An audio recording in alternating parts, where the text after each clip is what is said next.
tema yang saya angkat pada kesempatan kali ini tema yang mudah-mudahan relevan dengan kondisi kekinian kita. Mohon izin saya untuk share bahan presentasi agar tema kita bisa kita nikmati dan mudah-mudahan juga akan menjadi sebahagian persiapan kita untuk menghadapi Ramadan yang akan datang ini, insyaallah. Hanya tinggal beberapa hari saja. A'udzu billahi minasyaitonir rajim. Bismillahirrahmanirrahim. Ya ayyuhalladzina amanu kutiba alaikumus syiyam kama kutiba alal ladzina min qablikum la'allakum tattaqun. Ayyaman ma'dudat. Ila akhir al-ayah. Ini ada catatan menarik kalau kita baca ayat Al-Quran. Ramadan itu for a certain number of days. For a certain number of days. Ya, hanya beberapa hari saja. Ya, ini kalimat yang dipilih Allah, ya, membuat kita kemudian akhirnya nyaman menerima ibadah ini karena hanya beberapa hari saja. Artinya apa? Kalau kita ikuti Ramadan itu tidak terasa.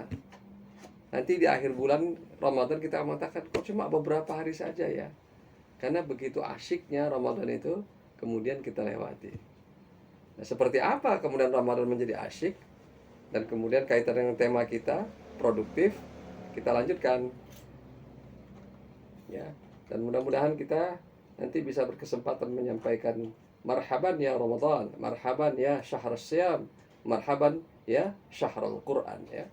Dan sebelum itu tetap kita berdoa, Allahumma barik lana fi Sya'ban wa ballighna Ramadan, ya. Semoga Allah senantiasa terus meningkatkan berkah di bulan Sya'ban ini kepada kita dan kita diberi kesempatan untuk mendapatkan Ramadan berikutnya. Ini doa yang terus harus kita maintain ini, kita jaga ini, ya, agar mudah-mudahan kita memang berkesempatan untuk mendapatkan Ramadan tahun ini.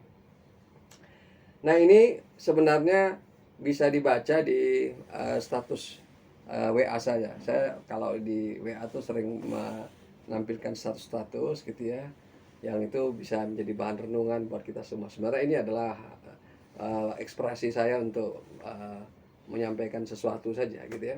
Misalnya gini ya, kalau ditanya Ramadan bulan apa ya? Oh, bulan puasa. Kalau puasa apa yang terbayang?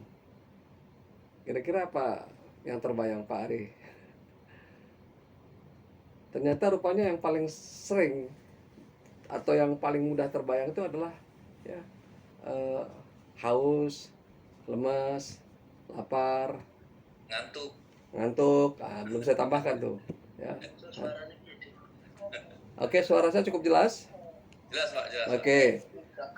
Jadi persiapan apa ya agar Ramadan itu asyik? Wah, kita siapkan stok makanan, minuman, suplemen ya kalau perlu ya, supaya stamina tetap prima gitu ya. Maka apa yang terjadi? Harga-harga barang naik di pasar. Kemudian Pak Trisna menghitung inflasi BI, gitu ya. Loh, puasa ini apa sih? Kan kita mengurangi konsumsi. Kalau berkurang konsumsi, berkurang permintaan. Berkurang permintaan, maka kemudian mestinya harga turun dong. Apalagi kalau supply-nya naik, kurang permintaan. Itu kan logika nalar sederhana ekonomi sebenarnya. Tapi kok nggak terjadi ya seperti itu. Nah, ini catatan ini ya. Makanya saya bilang anomali ya gitu ya. Ya, seharusnya kan kalau berkurang permintaan, apalagi supply-nya kemudian bertambah, kan turun harga, Pak. Gitu ya. Dan kalau turun harga bukan inflasi, deflasi mestinya. Jadi mestinya menjelang Ramadan terjadi deflasi. Kira-kira benar nggak logika saya nih, Pak? Betul, Pak. Satu lagi nih keanehannya. Ramadan bulan puasa. Bulan apa ya? Oh, bulan puasa. Kalau puasa, apa terbaik? Haus, lapar, lemas, ngantuk, susah kerja, tidak produktif. Loh, bukankah bulan puasa ini bukankah bulan Ramadan itu dalam catatan sejarah panjang umat Islam, ya, itu tercatat sedemikian rupa banyak sekali peristiwa ya kesuksesan umat Islam di bulan ini. Ya, saya mau sebut berapa ini, tinggal pilih aja gitu ya. Apakah turunnya Quran, itu kan peristiwa yang luar biasa di bulan Ramadan. Apakah perang Badar, apakah peristiwa Fathul Makkah, atau kemenangan umat Islam ketika menghadapi orang-orang Mongol, ya. Apakah kemudian kemerdekaan Republik Indonesia ini menarik juga buat kita nih. Negeri kita adalah negeri yang dimerdekakan Allah di bulan Ramadan, gitu ya. Kurang apa lagi kira-kira? Kan nggak seperti ini kan persepsinya. Mohon maaf ini, kalau foto ini saya tampilkan gitu. Ini bukan berarti salah nih yang begini ya gitu ya. Tapi artinya apa? Ini persepsi umum tentang Ramadan. Jadi kalau beginilah persepsi kita tentang Ramadan, akhirnya memang kita tidak bisa sampai kepada tema kita malam ini, bahwa bulan Ramadan adalah bulan yang terkait erat dengan produktivitas umat, gitu ya. Nah, jadi tema ini memang menjadi sangat menggelitik ya. Saya senang sekali memilih tema ini dan ternyata diterima ini, alhamdulillah. Baik, kalau bicara productivity saya serahkan kepada ahlinya lah ya. Tapi saya menggunakan nalar sederhana aja. Kalau dalam rumus biasanya itu yang disebut dengan produktif itu adalah output atau outcome itu dibagi input atau income. Dan tentu saja nanti komponen apa nih yang disebut output, komponen apa yang disebut outcome atau input dan income, itu semuanya ahlinya sudah mengukur sedemikian rupa, gitu ya. Nah, kalau di ekonomi itu ada indikatornya. Kalau di sains atau di teknologi, di teknik ada juga yang namanya productivity, gitu ya. Jadi productivity adalah suatu ukuran yang sebenarnya ya mengikuti nalar biasa dan kita ingin kita produktif, gitu ya. Nah, dan ini yang menjadi catatan buat kita. Apakah produktivitas kita itu sebenarnya produktif buat orang lain nggak? Gitu ya. Yang satu membangun, yang satu lagi menghancurkan. Begitu di sum up, gitu ya, ternyata zero sum. Ini sekedar ilustrasi yang saya ingin sampaikan betapa satu kelompok yang produktif bukan berarti sama dengan mewakili produktivitas dari kelompok yang lebih besar. Saya khawatir sekali kalau ini terjadi pada umat Islam. Saya khawatir sekali. Yang satu merasa produktif, tapi kemudian itu yang merampas produktivitas yang lain. Sehingga kalau di total zero. Itu masih lebih baik sih daripada negatif. Apa ini yang disebut produktivitas? Tentu tidak dong. Apa juga produktivitas itu ukurannya yang kelihatan, yang terukur, gitu ya. Jadi kalau gitu sholat, berdoa, baca Quran nggak produktif dong. Ini juga catatan buat kita, karena saya khawatir juga umat Islam itu sebagian besar mindsetnya memahami produktivitas itu dengan melihat yang tangible. Padahal boleh jadi yang tangible itu hanya one atau part of ya, very tiny percentage gitu ya dari total productivity. Siapa tahu gitu yang tangible tuh, karena yang intangible lah justru yang kemudian menentukan productivity tadi. Itu kan masih boleh kita diskusikan gitu ya. Ya, saya sengaja menyampaikan ini karena saya berhadapan dengan orang-orang yang pakar produktivitas gitu ya, yang sudah sehari-hari menghitung GDP per kapita dan sebagainya begitu ya. Nah, jadi ya ini sekedar catatan supaya kita merenungkan kembali ya, agar kemudian ibadah kita yang luar biasa istimewa ini memang ibadah yang sesuai dengan yang Allah kehendaki pada diri kita, dan kita puas dengan ibadah ini, dan kita akhirnya merasakan betul ya betapa beruntungnya orang yang mendapatkan kesempatan beribadah semacam ini, gitu ya. Dan itu mungkin barangkali akan selalu kita rindukan setiap tahun. Dan kalau udah mindset seperti itu terbentuk, maka sebenarnya very simple. Kita sebenarnya tinggal menapaki ya Ramadan demi Ramadan untuk kemudian mengakhiri dengan Ramadan yang terbaik. Entah kapan, wallahu alam. Yang pasti yang perlu kita renungkan ini, Bapak Ibu dimuliakan Allah, bukan Ramadan yang telah berlalu. Karena yang telah berlalu kita hanya tinggal mohon ampun kepada Allah, sebab kita semuanya rasanya optimis sekali kalau Ramadan itu penuh dengan cacat dan kekurangan. Yang bisa kita kemudian selamatkan yang tersisa, dan itu kita tidak tahu berapa yang tersisa. Wallahu alam, dan kita hanya memohon kepada Allah, kalau bisa yang tersisa ini ya Allah mengcover semua yang kekurangan sebelumnya. Kita nggak tahu juga, ya, tapi kita tetap optimistik. Baik, ya ini contoh di peradaban manusia itu produktif nggak yang seperti ini? Yang satu membangun industri tertentu, tapi kemudian untuk merampas dan mengambil, gitu ya, ya kebaikan dari umat yang lain. Begitulah yang harus kita renungkan. Tapi Ramadan seperti apa? Nah, ini dia. Baik, jadi tadi saya katakan bahwa persepsi yang paling umum di masyarakat kita Ramadan itu adalah puasa. Dan memang betul amal ini paling populer. Tapi bacalah Al-Quran kembali, kata Ramadan. Nah, untuk yang tertarik dengan kajian-kajian di YouTube nanti akan saya tampilkan. Ada namanya itu channel Ulama Bicara, dan saya bersama Mas Agung Izul Haq, host Damai Indonesia TV One. Ada seri video yang nanti bisa diikuti, nanti saya akan berikan nanti ininya, linknya, tapi bisa dicek nanti di YouTube Ulama Bicara, gitu ya. Yang perlu diketahui sebenarnya kata Ramadan sendiri itu tidak terkait langsung dengan puasa. Bacalah Al-Baqarah 185. Ya. Adapun kata puasanya ditampilkan Allah dalam 183 Al-Baqarah. A'udzu billahi minasyaitonir rajim. Ya ayyuhalladzina amanu kutiba 'alaikumus shiyam kama kutiba 'alal ladzina min qablikum la'allakum tattaqun. Itu di 183. Ya, sementara kata Ramadan 185 dan itu tidak berhubungan langsung dengan puasa. Jadi sebenarnya ini harus kita klarifikasi. Ramadan itu not just a fasting month. Ya. Kemudian ini juga perlu saya ingatkan diri sendiri dan kita semua, termasuk mungkin para dai yang menyampaikan pesan-pesan Ramadan. Ayat Al-Quran yang terkait dengan Ramadan itu bukan hanya 183, tapi merentang dari 183 sampai 189. 7 ayat.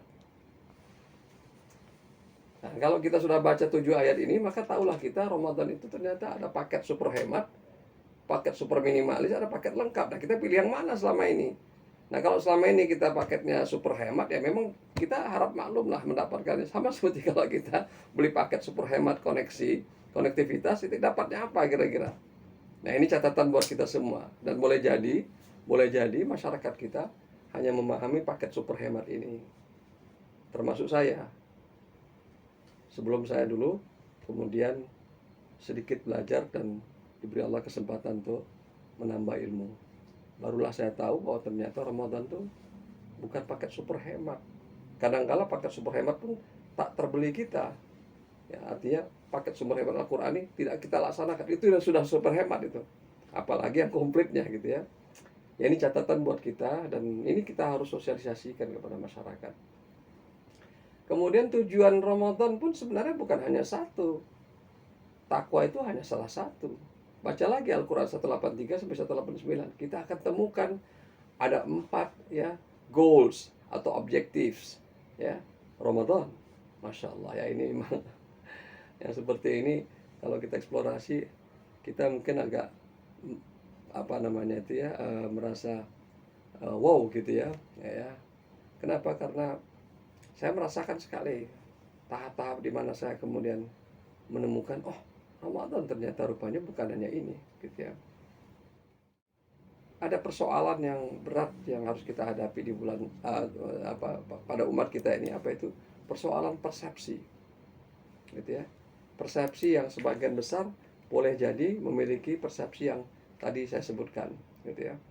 Nah, saya menyampaikan ini sebenarnya ingin sekali mengekspos fakta sebenarnya di masyarakat kita, dan dengan fakta ini kita bisa mudah-mudahan gitu ya Ramadan kita berikutnya ini secara kolektif Ramadan yang memang ya ini menyasar kepada gitu ya tujuan yang ditetapkan Allah, dan itu memang luar biasa. Nah, saya katakan lebih luar biasa. Nah, ini saya langsung ini kalau bicara soal produktivitas Ramadan ini ya. Ini saya kembali lagi menayangkan ya bahan presentasi. Jangan kaget kita dengan bahan ini. Jika kita mengikuti sejarah Rasulullah SAW, cukup 9 kali Ramadan, beliau menghasilkan peradaban paling indah dalam sejarah umat manusia. 9 kali itu outputnya peradaban.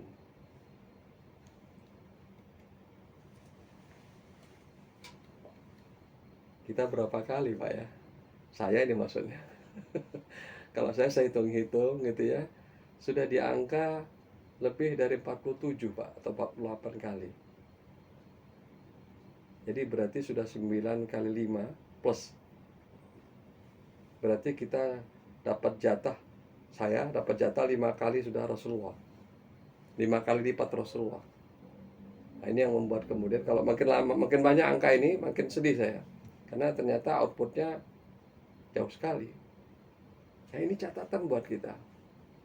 Gitu ya, catatan buat kita semua. Karena tadi Ramadan kita ini yang kita bisa hitung hanya yang tersisa, bukan Ramadan yang berlalu. Ya, jadi saya sengaja menampilkan angka-angka ini. Saya tidak bahas dari segi fikihnya, karena saya yakin para ustadz sudah membahas fikih ini banyak sekali di banyak channel, di banyak kajian.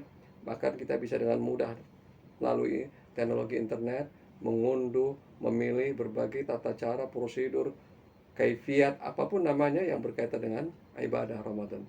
Tapi ya, itu tidak menjamin kita punya mindset yang utuh terhadap Ramadan yang dimaksudkan oleh Al-Quran dan dijalankan oleh Rasulullah SAW bersama ya para sahabat di masa lampau. Nah, jadi ini sengaja saya sampaikan. Nah, ya, apa hasilnya? Ini semuanya pertanyaan buat kita semua, Pak ya. Ya, tapi yang jelas kita ini adalah ya veteran Ramadan.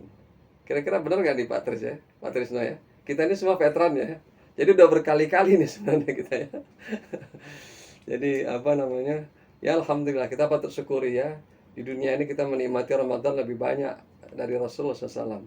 Ya tinggal kita kemudian dengan pemahaman kita yang terbaru ini, maka kita berusaha untuk melakukan ya perbaikan, peningkatan. Dan saya terus terang tidak mau membahas detailnya betapa amat sangat produktifnya umat Islam di bulan Ramadan. Bayangkan mereka mengurangi konsumsi, mengurangi asupan energi ke tubuhnya. Itu kemudian ya berefek kepada meningkatnya ya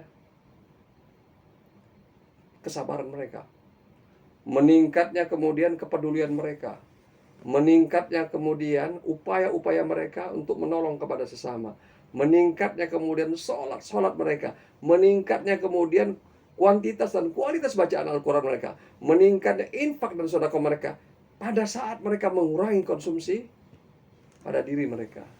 Ini anomali. Ini tidak terjadi pada makhluk yang namanya hewan.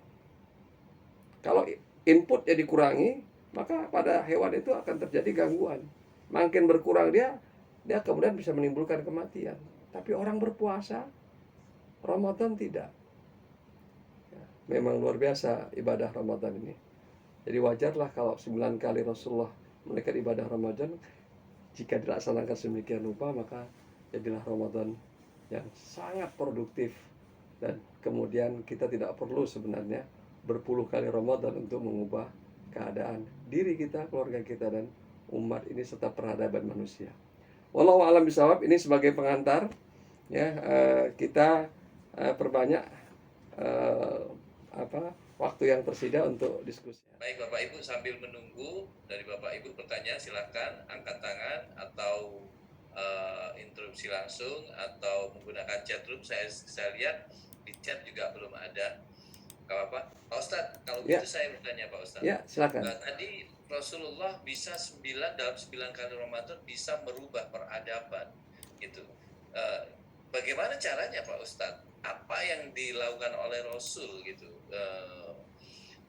pada waktu itu, dan apa-apa yang bisa kami contoh di Pak Ustadz kalau begitu?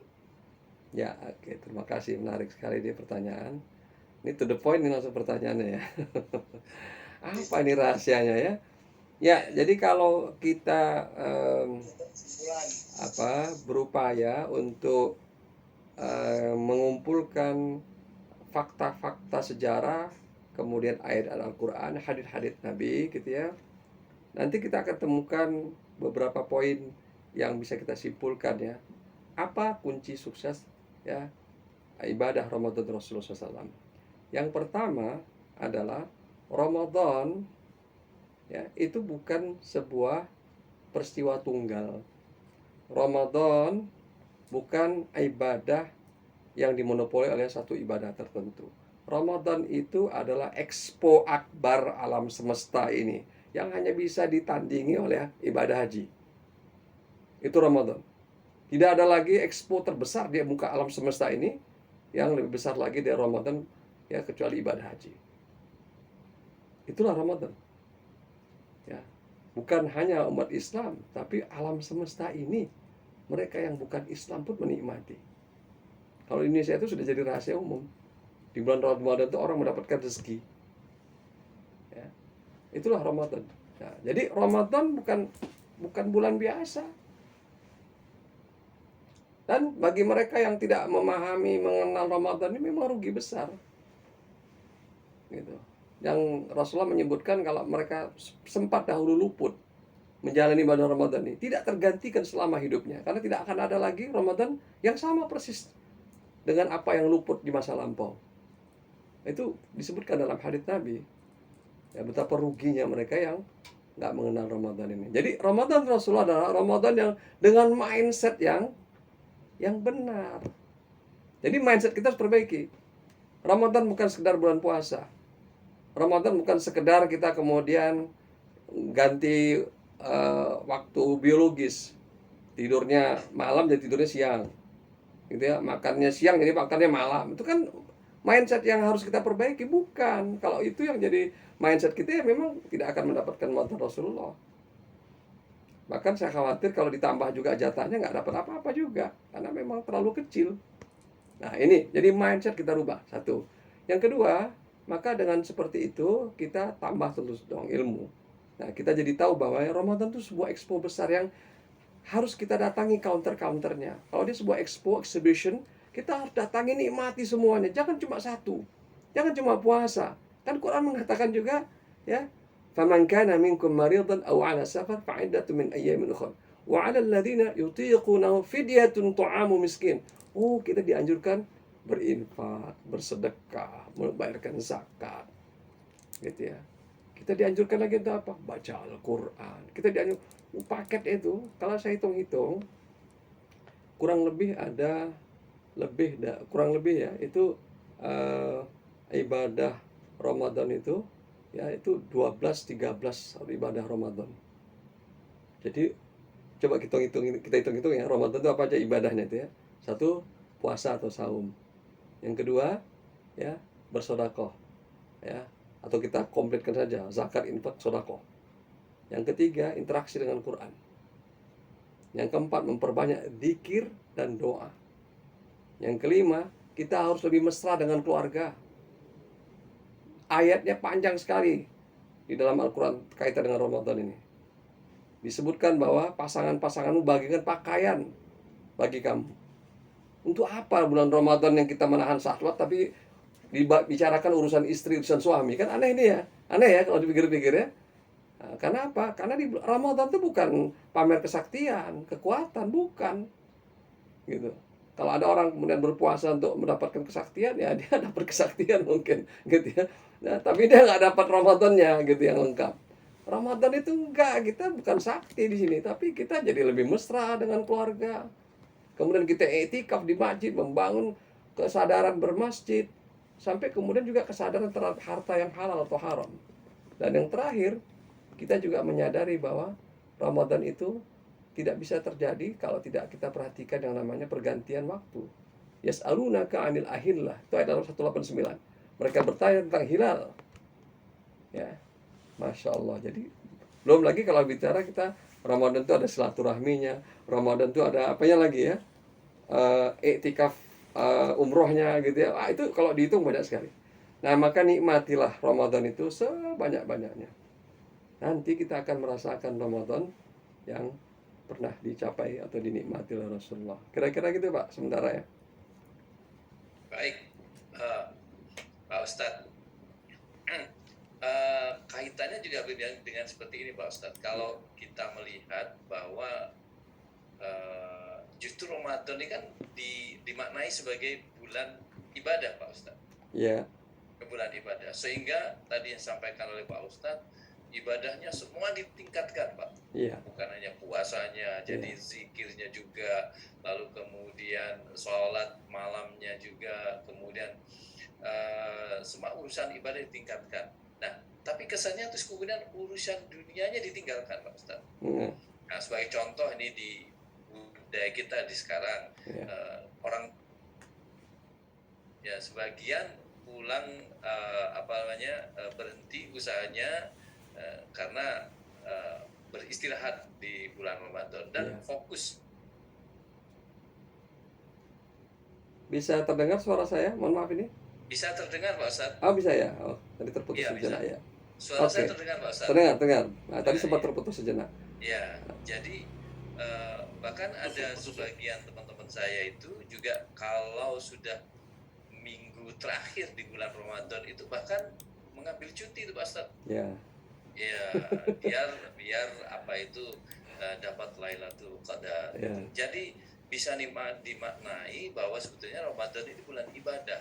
Jadi sayang sekali kalau kemudian di bulan Ramadan ini kita disibukkan dengan urusan dunia, Pak Ustadz. Ya, baik. Nah, kalau itu produktivitas di sini ini produktivitas yang dimaksudkan di sini produktivitas yang seperti apa ya Pak Ustadz ya? Baik, terima kasih. Jadi inilah yang menjadi titik awal ya kesalahan fatal kita dalam memahami ya ibadah itu.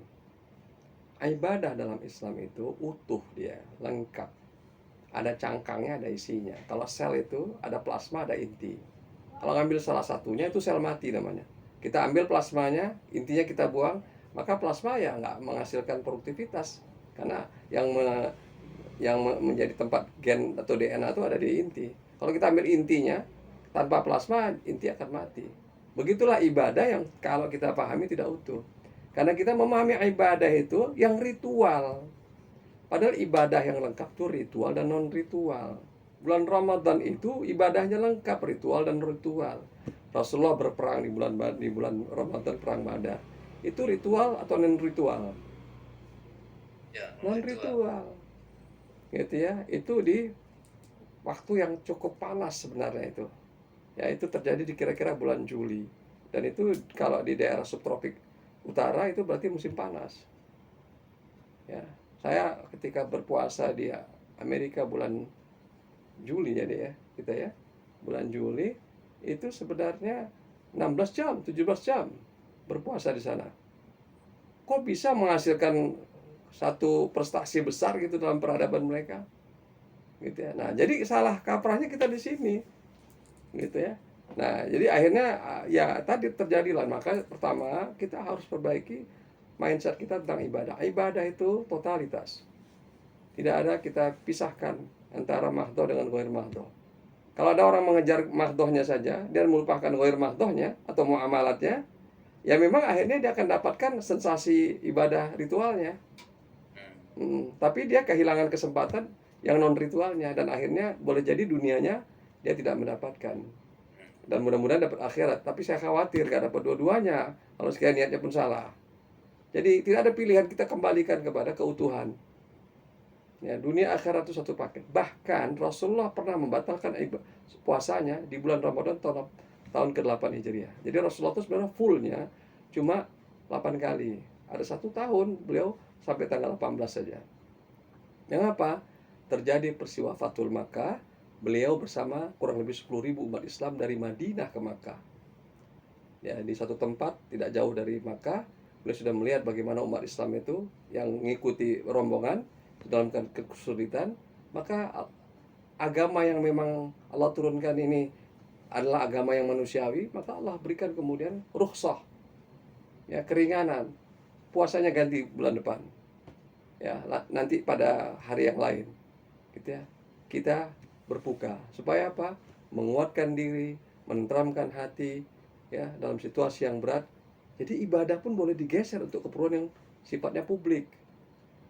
Nah, kita ini belum bisa membedakan ini yang begini-begini, sehingga akhirnya apa? Kadang-kadang urusan publik kita korbankan itu hal yang sifatnya personal.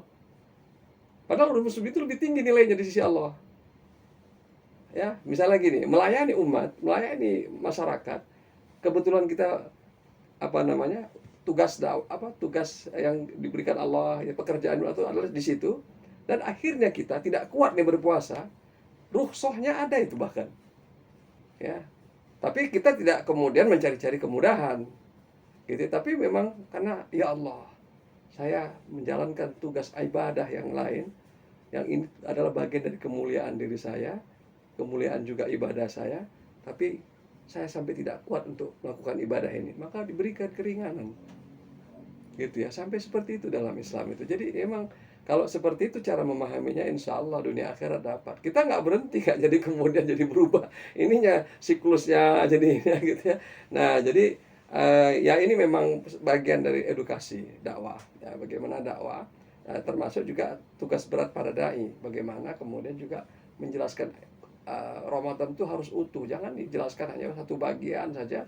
Nah, satu lagi gini, kita sering sekali dalam beribadah itu mengejar heroisme. Ini mohon maaf ini. Heroisme ini istilah saya saja ya. Mohon maaf ini ya. Kalau sekiranya ada yang ini, saya bukan tidak bermaksud untuk mengeneralisasi. Heroisme itu gini.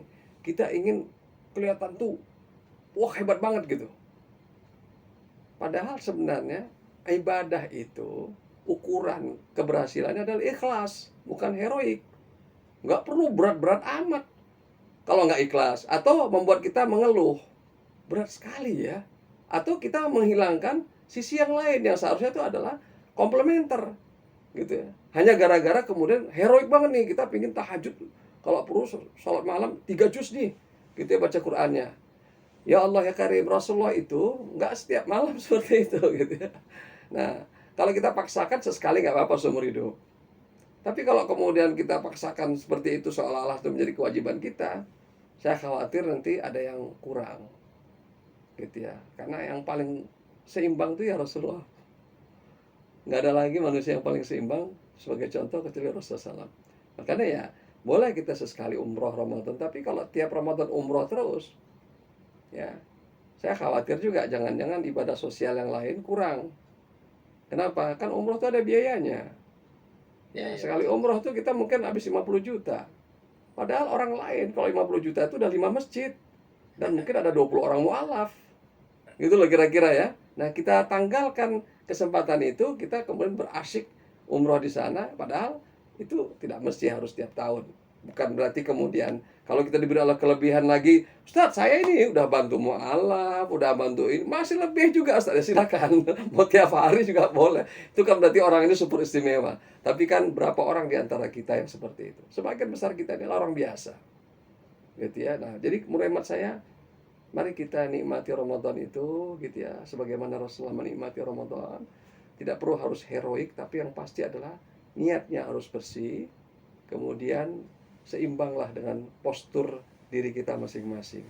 Nanti kita akan rasakan Ramadan kita itu memang very productive. Jadi produktivitas dalam Islam bukan hanya intangible, bukan hanya tangible, tapi satu paket. Tangible dan intangible tidak bisa dipisahkan. Gitu ya. Seperti juga Jumatan itu ya, coba perhatikan panggilan sholat Jumat itu. Wahai orang yang beriman, ya ayyuhalladzina amanu idza nudiya lis-shalah min yaumil jum'ah fas'au ila dzikrillah. Tapi apa lanjutannya? Wa dzarul bai'. Kalau sudah ada panggilan adzan, panggilan Jumat, gitu ya, segera gitu ya untuk memenuhi panggilan itu, tinggalkan sementara jual beli. Berarti orang ini sedang jualan ini. Pasar sedang hidup itu, hanya diambil sedikit saja. Gitu ya. Jadi coba diambil inti saja, itu ibarat sel, itu cuma diambil intinya saja ibadah mahdhah itu. Karena sebagian besar hidup kita ini ghair mahdhah sebenarnya. Plasma sebenarnya. Gitu ya. Nah, baik itu adalah plasma, kerja itu plasma, buka usaha itu plasmanya. Itu tinggalkan sejenak aja. Tapi kemudian fa idza qudiyatis shalah fantashiru fil ard. Kalau sudah selesai sholatnya, inti sudah didapatkan, maka fantasyir, bertebaran kamu di muka bumi, lanjutkan lagi gitu ya. Wabtaghu min fadlillahi wadhkurullaha katsiran. Ya, ambillah karunia Allah sebanyak-banyaknya dan berzikirlah sebanyak-banyaknya. Ini luar biasa ayatnya ini. Maksud saya itu sebenarnya mirip seperti ketika ibadah Ramadan. Gitu. Eh, itu yang nanti akan membuat Ramadan kita asyik banget. Gitu ya. Asyik banget Ramadan Ya, seperti ya, itu. ya. Nah, Jadi jadi ini sebetulnya hmm, produktivitas ini dimaknai ya Pak Ustadz, jadi bulan iya, Ramadan ini harusnya meningkat. iya, Itu semua ibadah ditingkatkan ya, baik iya. makna maupun yang Betul, betul. jadi Ya, ditingkatkan. Jadi ya, sholatnya juga diperbaiki, ya, sunnah-sunnahnya ditambah, tahajudnya ditambah, tapi di kantor juga semangatnya makin tinggi ya, gitu ya Pak ya. Ustadz ya. Jadi itu yang dimaknai sebagai bulan ibadah, itu yang benar seperti itu Pak Ya, Ustadz ya. seperti itu. Kalaupun ada pengurangan jam kerja atau penggeseran sedikit, itu tidak mengurangi yang namanya produktivitas. Produktivitas kan tidak diukur dengan panjangnya waktu. Tapi Ya. kan outputnya, ada orang bekerja 8 jam hasilnya cuma 10. Ada orang bekerja 2 jam hasilnya 200. Kira-kira gitu ya. Ini mohon maaf ini ya dengan bahasa dialogis kita gitu ya. Artinya apa? Sebenarnya outputnya ini. Gimana dalam bulan puasa kita menghasilkan output yang sebesar-besar dalam bekerja. Maka lakukanlah efisiensi, lakukanlah ini itu sebagainya. Ya, mungkin kita punya pengalaman sudah ya. Kalau kita berpuas di bulan puasa itu malah kalau saya gitu ya, saya lebih mudah nulis. Saya lebih mudah menghasilkan konsep-konsep. Bahkan buku saya itu yang tiada sholat tanpa Al-Fatihah itu sebagian besar di bulan Ramadan itu. Gitu ya. Jadi sebenarnya kok bisa gitu ya, di bulan Ramadan malah sibuk banget nggak? Jadi nggak produktif dalam hal ini ya. Kira-kira gitu ya.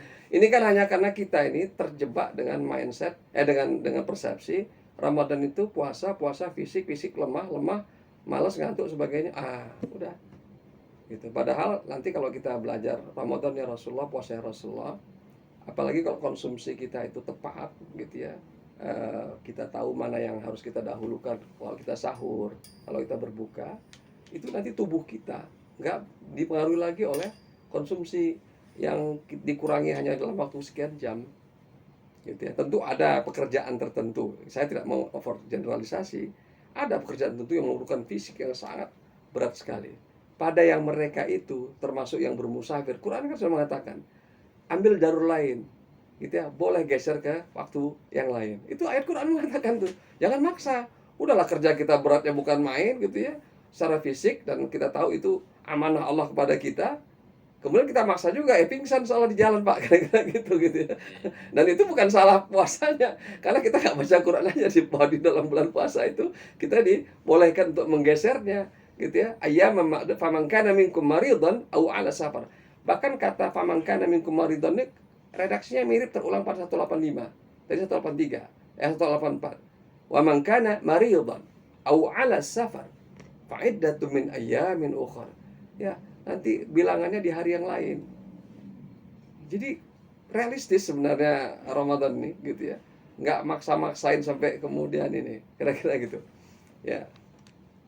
Baik, terima Oke. kasih Pak Ustadz. Ya, saya lanjutkan lagi kalau gitu Ya, ininya ya. ini ada, mohon maaf Pak, ada Ah, yang yang kita bertanya. berikan waktu, coba Pak Rinto ini mungkin Oke, mau silakan. menanyakan. Oh Tafadhal, ya, tafadhal. Silakan Pak Rinto. Ya, baik, terima kasih Pak Ari. Izin tanya Pak Ustadz. ya. Ya, Assalamualaikum warahmatullahi wabarakatuh. Waalaikumsalam warahmatullahi wabarakatuh. Jadi tadi sudah disampaikan bahwa Ramadan dengan bulan penuh rahmat ya, bulan penuh berkah, Ya. bulan di mana pahala dilipat gandakan. Yes. Nah, ini terkait dengan sis tadi Ustadz ya. Hmm. Jadi seandainya ada pemikiran Ustadz, mohon maaf Ustadz ya, seandainya ada pemikiran kalau begitu pengeluaran sis saya, zakat, infak, sedekah saya tunda dan saya keluarkan di bulan Ramadan supaya lipat ganda itu. Menurut pendapat Ustadz seperti apa Ustadz? Terima Oke, kasih Ustadz. baik. Assalamualaikum warahmatullahi Waalaikumsalam. Bolehkah kita berpikiran seperti itu? Ya, berhitung-hitung kalau sekiranya bulan Ramadan karena berlipat ganda, why not? Saya kira memang it's human, manusiawi. Memang kita ini makhluk yang transaksional, gitu ya. Jadi adalah wajar kalau kita terdorong seperti itu. Tinggal yang perlu diingatkan adalah ya niatnya jangan dirusak, gitu ya. Karena niatnya harus ikhlas, itu saja. Kalau mau mengharapkan ikhlas itu tidak sama dengan kemudian nggak mengharapkan apa-apa. Kan kita harapkan dari Allah. Ya, mengharapkan lipat ganda itu kan dari Allah, bukan dari manusianya. Gitu ya. Nah, itu satu. Jadi boleh saja gitu ya. Dan karena itulah wajar kalau orang kemudian berlomba-lomba. Jadi peak time dari katakanlah mungkin infak, sodako, zakat itu memang harus diakui ya itu di eh, apa namanya rangkaian waktu-waktu atau hari-hari bulan Ramadan gitu ya. Nah, cuma catatannya adalah kemudian itu apa kemudian salurannya, kemana larinya. Nah, itu kalau ditelusuri ya boleh jadi kemudian kita perlu juga melakukan yang namanya pembenahan. Kita ini sudah menyalurkan nih infak, sodakoh kita dan sebagainya. Tapi kemudian dalam Islam itu kan tidak cukup sekedar kewajiban menyalurkan. Bagi yang sudah menyalurkan sudah selesai dengan kewajibannya. Tapi yang menerimanya ini siapa ini? Untuk apa nih? Nah, saya masukkan sekarang apa namanya bahan presentasi berikutnya nih. Mohon maaf jangan sampai kaget kita dengan bahan-bahan presentasi berikutnya ini. Ini ya, coba perhatikan. Sudah terlihat ini, Pak Tinto? Sudah Pak Ustaz? Sudah ya. Ya, Nah, sudah. jika puasa menjadi gerakan membangun kemandirian umat. Ini saya nanti menjelaskan ini sama sekali nggak ada yang berubah dalam hal penghasilan kita. Asumsi penghasilan kita tetap fix nih. Begitu masuk Ramadan, THR pun nggak ada. Pokoknya fix aja, normal. Sampai saya normal juga, nggak nambah nggak kurang. Jadi ini asumsi seperti itu keadaannya. Kalau kita membayangkan THR kan lain ceritanya sudah ya. Nah, apa yang terjadi kalau kita berpuasa? Tahukah kita? Ini data ini saya ambil tahun 2015 ya. Kalau sekarang sudah 2020, jadi 7 tahun yang lalu. Umat Islam itu sekarang sudah 220 sekian gitu ya. Kalau dulu itu 217. Asumsi yang berpuasa itu ya 85% umat Islam yang berpuasa itu 60% saja. Berarti ada 130 juta sekian. Kemudian ketika kita berpuasa itu, apa yang terjadi? Konsumsi siang kita itu tidak ada. Artinya apa? Kita menghemat ya biaya konsumsi ya satu kali makan siang. Nah, saya ingin tahu kalau di Bali satu kali makan siang berapa Pak rata-rata? 25.000. 25.000. Jadi 5.000 ini angka kecil sekali. Kalikan dengan jumlah orang yang berpuasa. Ini on average lah ya, dari Sabang sampai Merauke kira-kira begitu ya. Maka dalam sekali kita berpuasa gitu ya, maka ada 0,65 sekian. Kalau sekarang mungkin sudah naik angkanya, sudah diangka di 7 atau 0,8 triliun per hari. Dari itu kita nggak menghasilkan apa-apa karena itu cuma menghemat konsumsi kita. Kemana larinya itu uang? Nah, ini pertanyaan. Kalau kita kumpulkan selama sebulan, maka paling tidak sudah terkumpul ya, mungkin bisa kita perkirakan aja lah ya, bulatkan aja 25 triliun. 10 tahun Ramadan itu terbentuklah atau terbangunlah jembatan Selat Sunda yang harganya kurang lebih 250 triliun dulu, 200 triliun sebenarnya. Jadi cukup 10 tahun umat Islam berpuasa, nggak perlu ini. Tapi karena mindset kita tidak demikian, artinya tadinya yang ingin sampaikan ya, ini kita belum berinfak Pak. Ini baru kita menghemat ya, karena kita tidak makan siang. Ini kita belum berinfak lebih ini belum. Nah, artinya pertanyaan yang perlu kita renungkan adalah ya sebenarnya gitu ya, kita ini arahkan kemana zakat, infak, sedekah kita? Produktif tidak? Kalau tidak produktif ya memang bukan salah yang berinfak, tapi yang mengelolanya. Yang mengelolanya siapa yang mengelola? Kan kita juga yang mengelola. Nah, perhatikan bagaimana Rasulullah mengarahkannya, menyalurkannya, dan kemana kemudian diarahkan ya kelebihannya Allah berikan itu. Maka memang tidak perlu waktu lama untuk melahirkan perubahan. Jadi soal mendapat pahalanya betul, tapi juga lihatlah duniawinya, dan itu adalah tanggung jawab kita juga. Kira-kira gitu Pak. Baik. Mungkin dari Pak Rinto sudah terjawab Pak Rinto ya. Terima kasih Pak Ari. Mohon maaf saya menambahkan sedikit Pak Ari ya. Ya. Ya.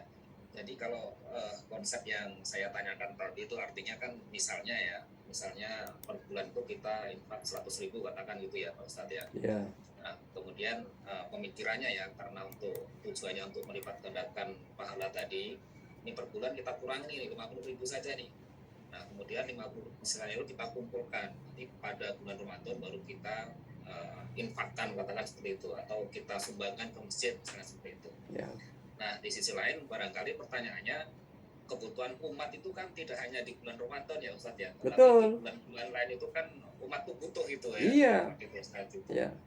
Ya, artinya di satu sisi kebutuhan umat, di sisi lain ini ada upaya atau ada keinginan untuk melipat gandakan pahala. Itu bisa dikompromikan, Pak. Caranya begini.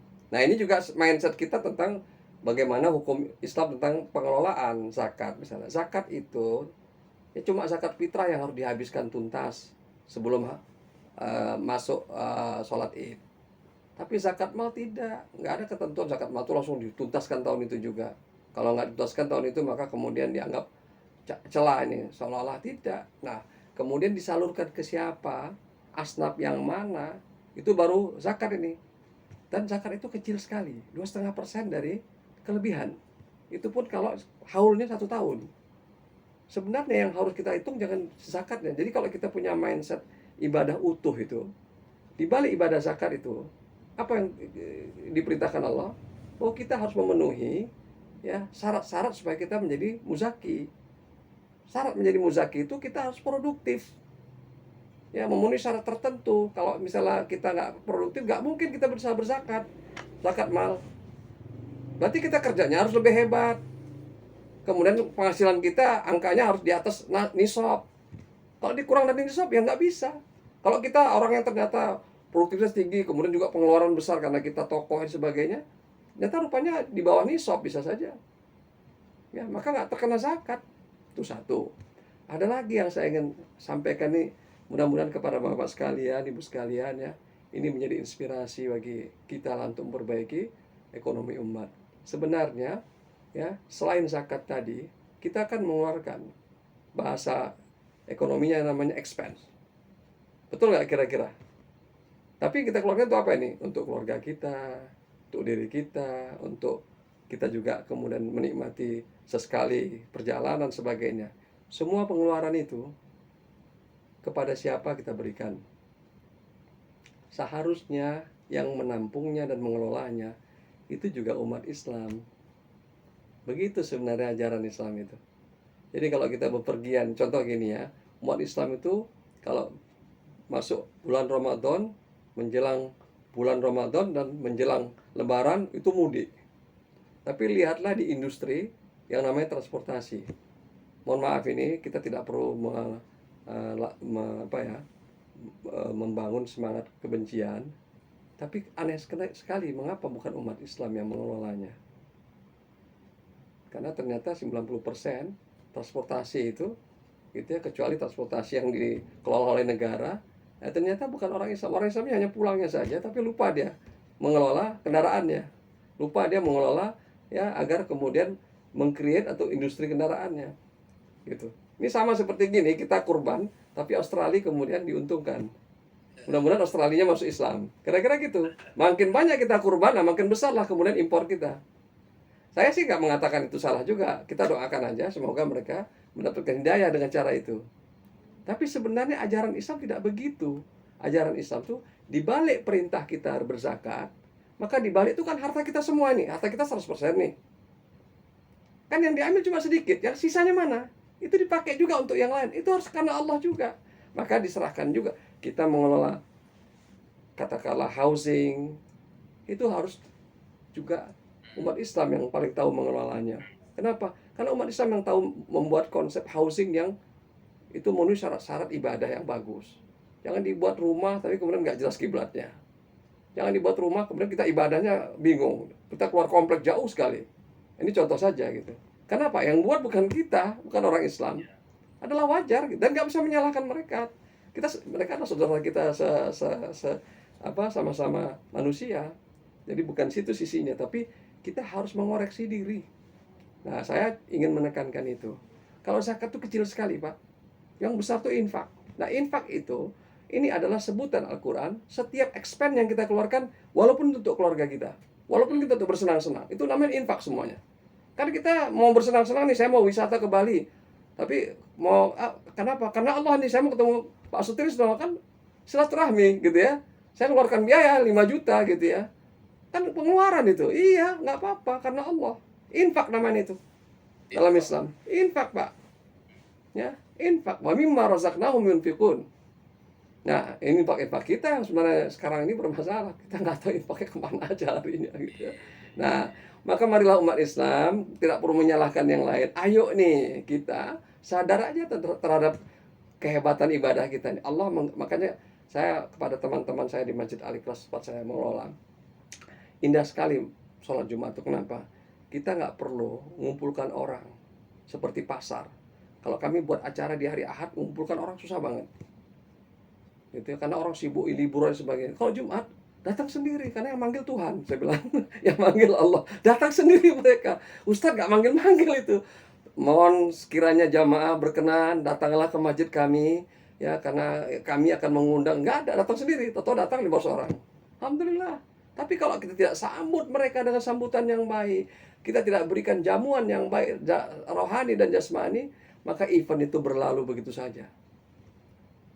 Dan Jumat kita mungkin sudah ratusan kali seperti itu dan tidak menghasilkan apa-apa, kecuali mungkin pahala di akhirat. Mudah-mudahan itu Allah berikan. Kita lupa bahwa hidup kita ini dunia akhirat. Gitu Pak. Jadi mohon maaf ini saya sampaikan seperti ini, mungkin agak revolusioner, sebenarnya tidak. Mengembalikan lagi kepada begitulah dahulu Rasulullah dan para sahabat menjalankan Islam ini. Makanya tidak perlu lama-lama. Kalau dijalankan dengan seperti konsep namanya keutuhan ini, kita akan menikmati the beauty of Islam. Gitu. It's very beautiful, simple aja. Kalau dia manusia normal, dia akan mencari keindahan. Nah, makanya Al-Quran mengatakan berbondong-bondong manusia kemudian memasuki Islam karena mereka nggak bisa menahan diri. Ini indah banget nih, indah banget nih. Ya rugi nih kita kalau nggak ikut nih, kira-kira begitu. Jadi dakwah itu nggak perlu juga kemudian maksa, nggak perlu juga sampai bersetegang leher gitu ya. Ya, cukup kita bekerja keras dengan diri kita dan kualitas diri kita. Tentu ada gangguan, namanya setan nggak akan pernah pensiun sampai hari kiamat. Kalau itu gangguan adalah masuk dalam kategori manajemen risiko, biasa itu. Nah, kalau dalam, wah ini Pak Trisno mungkin kalau soal manajemen risiko langsung senyum melihat kan. Jadi karena di perbankan. Itu ya, Pak. Gimana Pak? Nggak perlu juga pakai speaker meraung-raung gitu.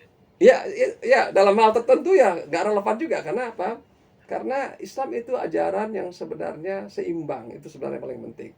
Ada saatnya kita meraung-raung. Kapan itu? Ya kalau kita manggil orang dalam skala yang masif, sudah pasti harus meraung-raung.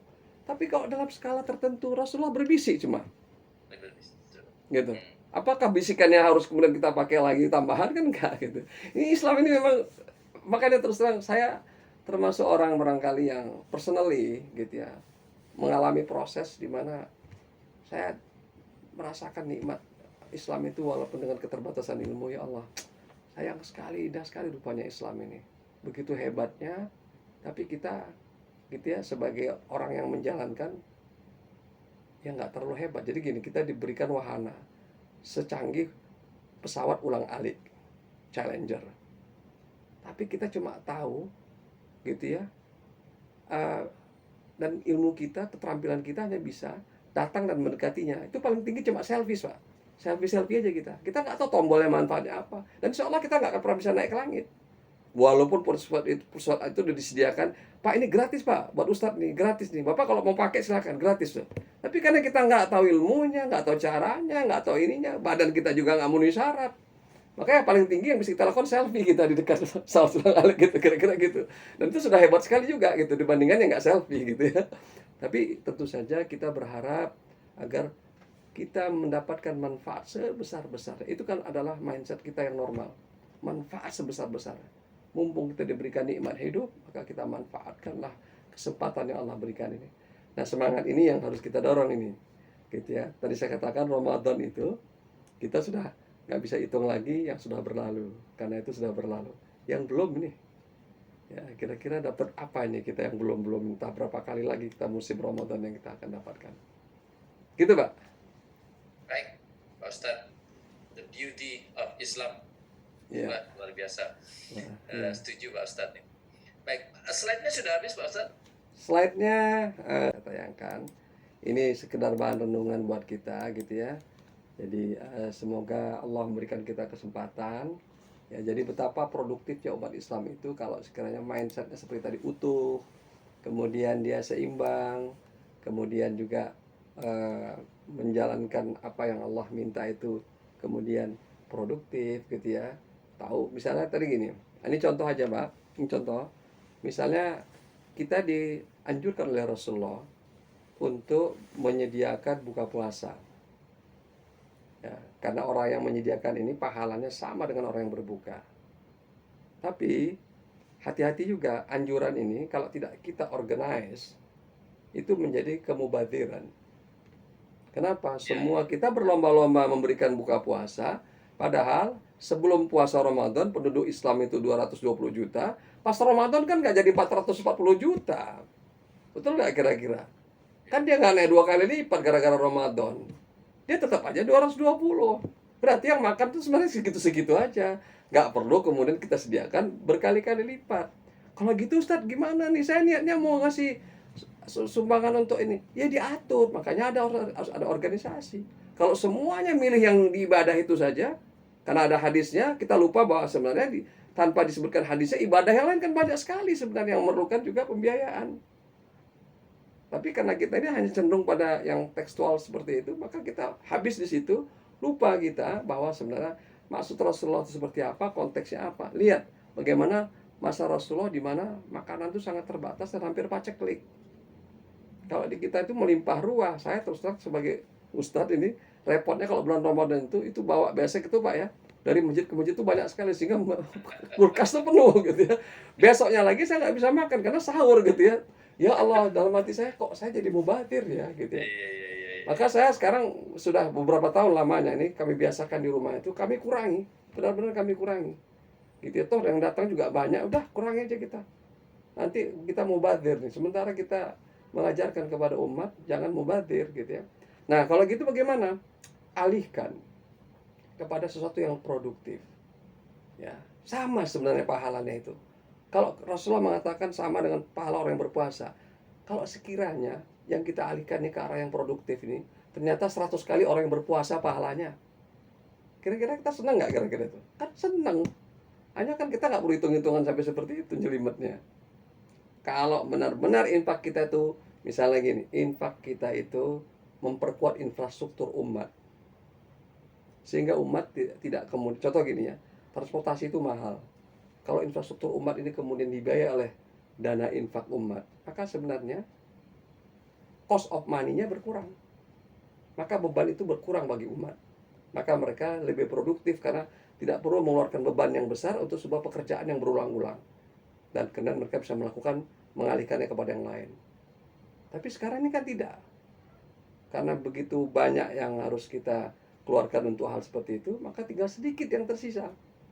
Kenapa? Karena kita mengabaikan pekerjaan-pekerjaan yang sifatnya itu urusan publik tadi, kita serahkan kepada sebagian kecil di antara kita. Gitu. Nah, ini catatan-catatan yang memang terus terang kalau kita renungkan ada sedihnya, ada gembiranya. Sedihnya itu gini ya. Ya, kok baru sekarang ya, tapi gembiranya sebenarnya peluang masih ada kok, insya Allah gitu ya. Umat ini, saya sih optimistik. Saya sudah menyampaikan ini mungkin sudah masuk tahun yang ke-12 ini. Pesan-pesan yang seperti ini. Walaupun tidak sampai selengkap ini, tapi saya sampaikan yang mirip seperti ini sudah tahun kedua. Paling tidak buat saya pribadi. Wallahu a'lam. Jadi, marilah kita bersedekah, mari kita juga menyediakan buka puasa, tapi jangan melebihi jumlah umat Islam yang di Indonesia ini 220 kira-kira gitu ya. Ya, kalau ada lebih dikit makanya saya katakan kepada jamaah di masjid saya, kalau ibu-ibu mau berinfak, kemudian nanti kita prioritaskan untuk berbuka, tapi ternyata rupanya ada 200 ibu-ibu nih. Sementara kita berbuka cuma segini. Mohon ya ikhlaskan ya, agar yang lebih ini ya alihkan untuk operasional masjid, untuk ini dan sebagainya. Mohon ikhlaskan. Sejak awal akadnya seperti itu. Jadi supaya jangan lebih, saya nggak mau nyumbang deh kalau nggak jadi makanan, gitu ya. Nah, itu berarti niatnya apa ini sebenarnya berinfak, kira-kira gitu ya. Ini sekedar catatannya nih ya. Saya sampaikan kepada panitia Ramadan di masjid saya itu supaya apa nanti jadinya nyaman, jadi menjadi pertanyaan bagi umat gitu ya. Sehingga kemudian akhirnya seolah-olah gitu ya kita seperti melakukan penyimpangan. Tidak, karena umat seperti itu mindsetnya, kita edukasi mereka gitu. Tugas dai itu mengedukasi, membimbing mereka. Oke, kita salurkan keinginan untuk memberikan buka puasa, tapi ibu-ibu sekalian, jumlah penduduk Jati Padang itu 5.500 kakak. Ketika puasa, kalaupun nambah dikit paling 6.000, itu orang-orang yang datang. Tapi orang yang datang ini itu juga mengurangi buka puasa di kampungnya, karena dia belum sampai ke sana ini, kira-kira gitu, belum sampai Depok nih, kira-kira gitu ya. Jadi artinya apa? Ya segitu-segitu aja totalnya. Nah, jadi Bu, ya mohon diikhlaskan kalau sekiranya ini tidak tersalurkan untuk buka puasa, jangan khawatir. Kami akan menyalurkan kepada yang lebih produktif lagi, demi kebaikan dakwah Islam, demi kebaikan kemudian ya nanti dakwah masjid ini melayani umat. Nah, itu kira-kira yang saya baru bisa lakukan gitu ya, baru bisa himbau. Wallahu a'lam bishawab. Baik, terima kasih Pak Ustadz. Dari Bapak Ibu sepertinya tidak ada pertanyaan. Mungkin dari Pak Trisno, mungkin ada tanggapan atau pertanyaan Pak Trisno. Terima kasih Pak Arif Dela. Saya juga merenungi ya apa yang seperti Pak Ustadz juga sama Pak Arif Dela yang sudah mungkin 30-40 tahun ya, atau 50 tahun kali ya, 35 tahun kita berpuasa ya. Dan tadi rasanya mengenai produktivitas juga sering dibahas dalam bulan Ramadan Pak Ustadz ya. Setiap bulan Ramadan, sebelumnya pasti dibahas gitu ya. Saya juga selalu mengingatkan kepada rekan-rekan kami di manapun ya, di BI, di swasta dan sebagainya. Tentunya kita jangan karena puasa terus kita merasa bahwa gasnya dikurangin. Ya. Gasnya dikurangin dari Pak Ardil, gasnya dikurangin. Jadi berangkatnya agak siangan, pulangnya agak cepetan ya Pak Ardil ya. Dan juga supaya di rumah bisa ngaji atau sama siap-siap buka bersama. Jadi memang terkesan umat Islam tuh kalau puasa agak ngerem gitu ya. Yang kedua tadi Mas Ardil juga ada tadi yang puasa, yang cuti 10 hari terakhir atau 20 hari terakhir untuk mengenjot tadi ibadahnya lebih banyak. Tadi saya sih dapat jawaban dari Pak Ustadz ya, bahwa sebenarnya tidak harus begitu ya. Kemudian yang ketiga yang menarik dari The Beauty of Islam, itu mungkin sebagai judul juga nih, judul tema Pak Ustadz. Beauty of Islam. Kita perlu bedah Ustadz, The Beauty of Islam itu harus dibedah gitu ya, agar masyarakat, agar kita semua juga bisa memaknai itu.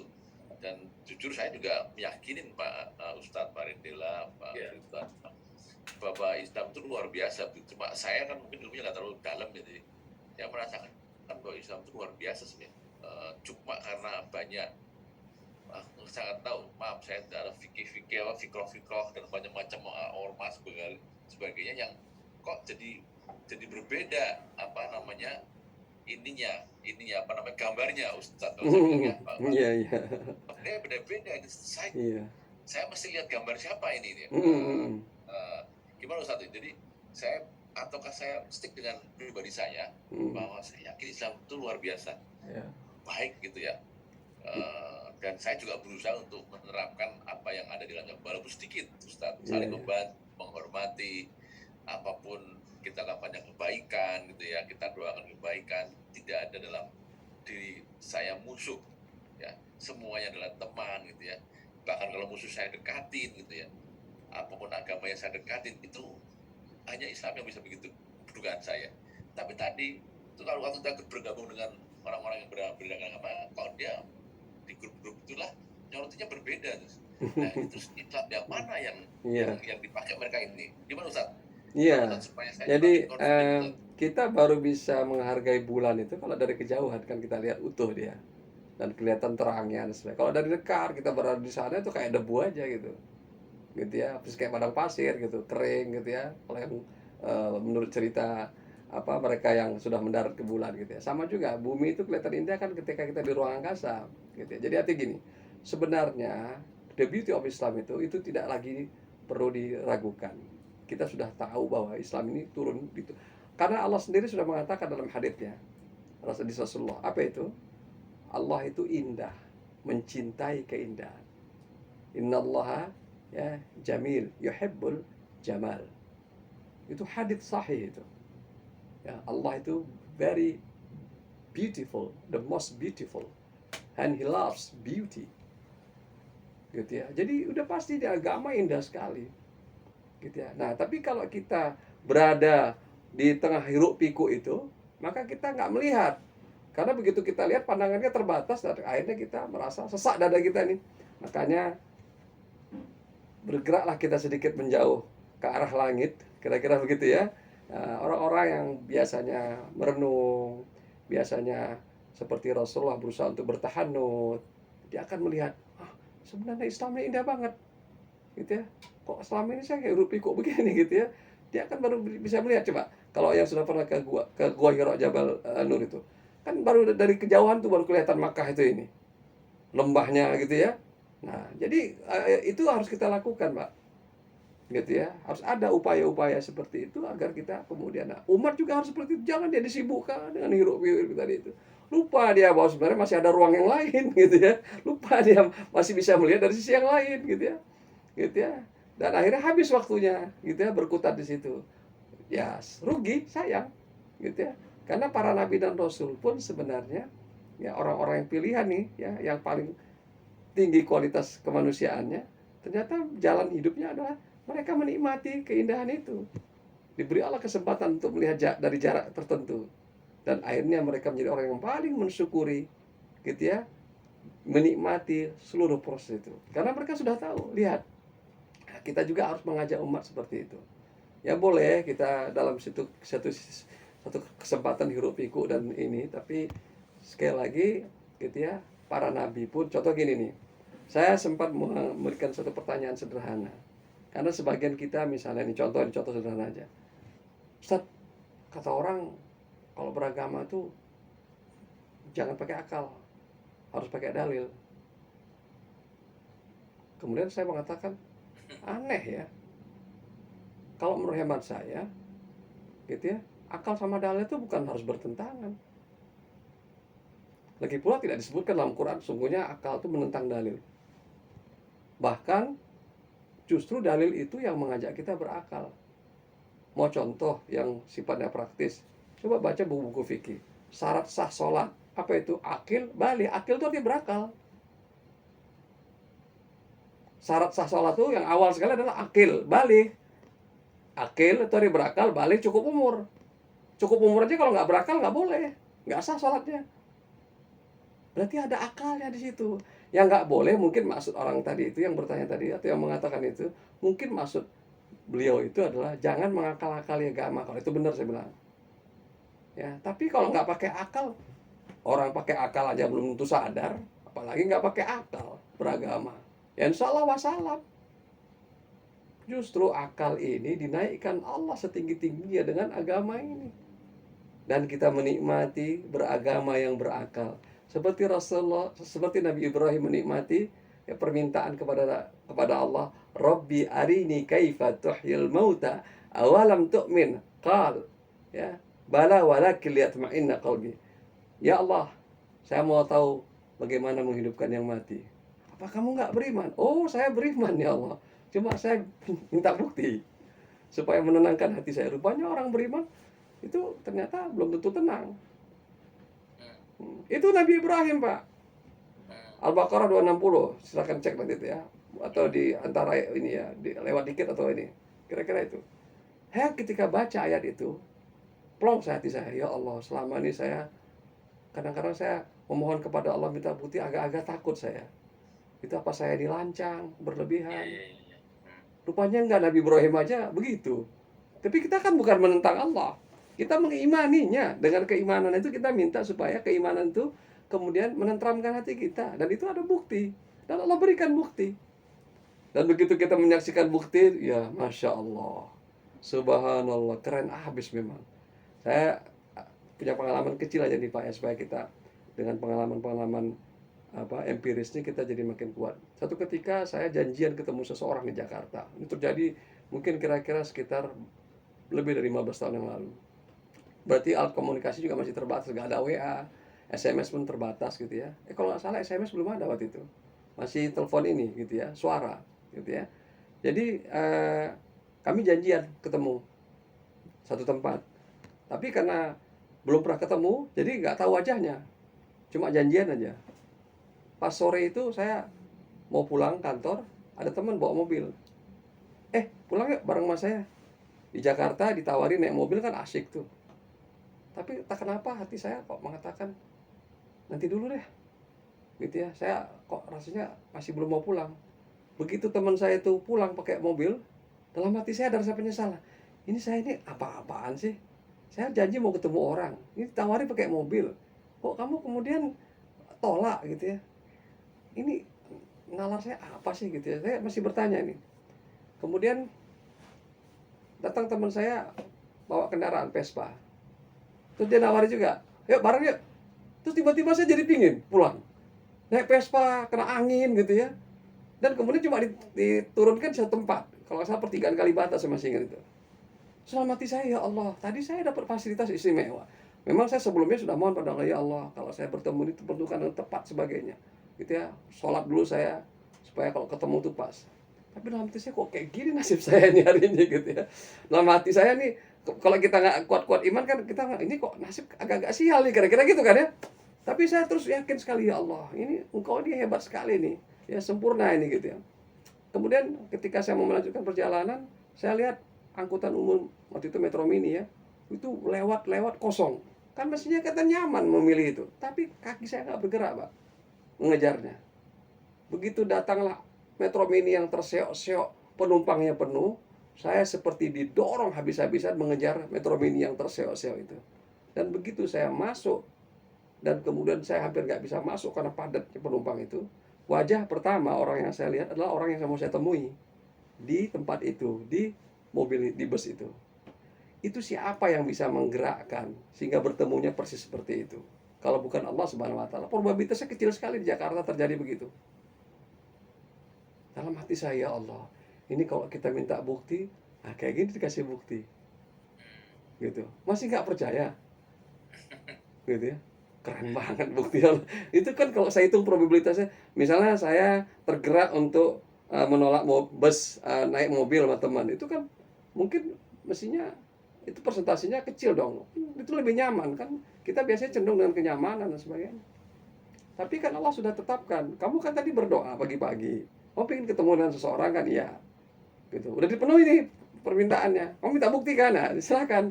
Agak susah-susah dikit gitu, tapi kan hakikatnya dapat. Masya Allah. Jadi begitulah Allah memberikan kita ruang, ya, rasa ingin tahu kita gitu ya, agar kemudian itu tersalurkan dengan iman kita.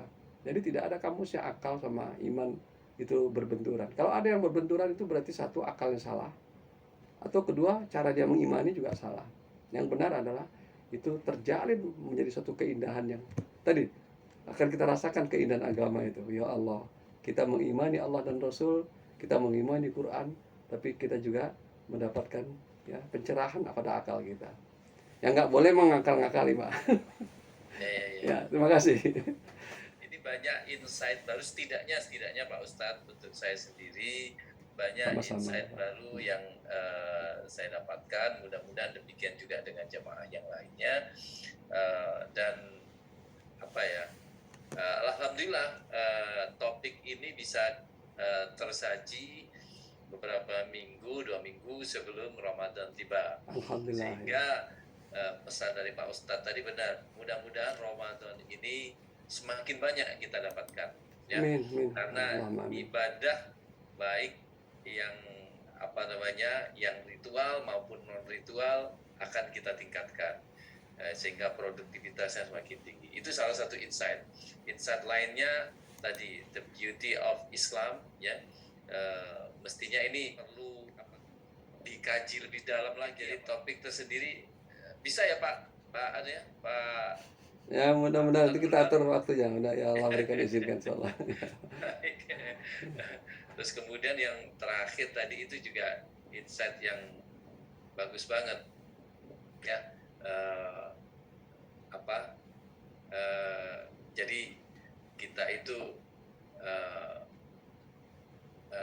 berharap bahwa apa yang kita lakukan itu bisa bisa membesarkan Islam, bisa jadi orang itu tidak perlu gitu untuk kita ajak, tapi sudah dengan sendirinya akan ikut Islam karena dengan apa yang kita lakukan.